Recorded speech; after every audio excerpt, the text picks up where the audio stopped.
I don't think there's a woman in Michigan politics, either in the Capitol or working in and around Lansing, that hasn't experienced some sort of bias because of their gender, whether it's men repeating what we already said or the preconceived notion that being assertive makes us bossy. There certainly have been times that I've been underestimated because I'm a woman. In those situations, I have countered that by being twice as prepared as the guy next to me. The political culture in Lansing is one that continues to reward cis, straight, white men. Power rewards power. And sexual harassment is one example of that.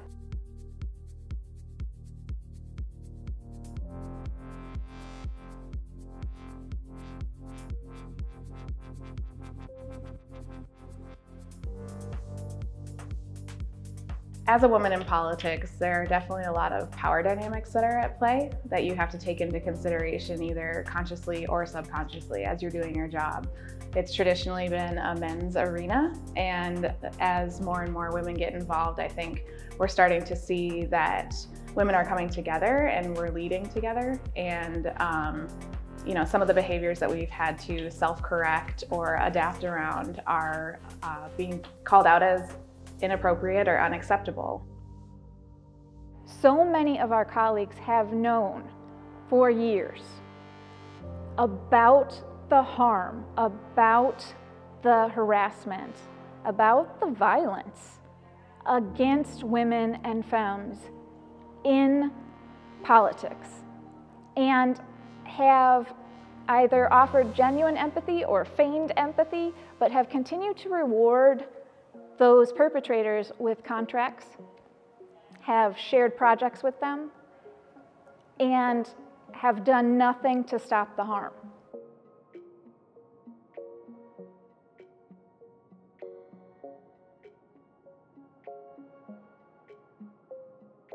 I've heard from so many women in the political bubble of Lansing that this is really commonplace. That I also think is part of why it was able to persist, and why when we did tell people what, like, small bits of what were happening, it wasn't taken seriously because it is so pervasive. I hope that the reckoning that is happening now makes it clear that it's not normal and that's not how people should be treated. When you speak up against your employer, you are speaking up against the person who signs your checks. That is an incredible and bold move you are making in order to protect yourself. You have not been able to be the person you are capable of being as long as you are in a workplace where you are experiencing sexual harassment.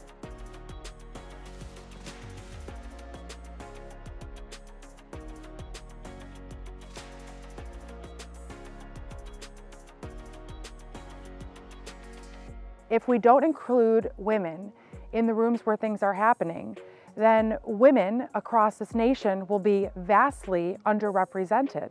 If women are not at the table in politics, our needs will be underrepresented, and women make up over 50% of the voting bloc.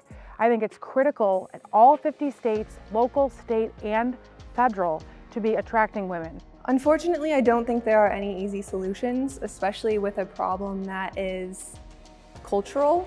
To me, the rise of women in leadership positions in this industry has been really crucial, so that it's not entirely an old boys club right now.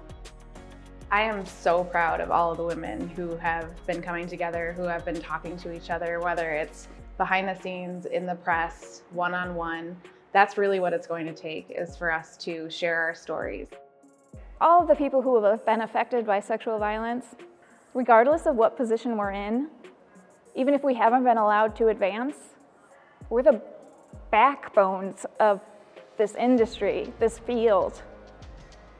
Any of us who do choose to speak, whether quietly or by filing complaints or just by supporting other survivors, we will create a change. We will shift the culture because they cannot survive without us.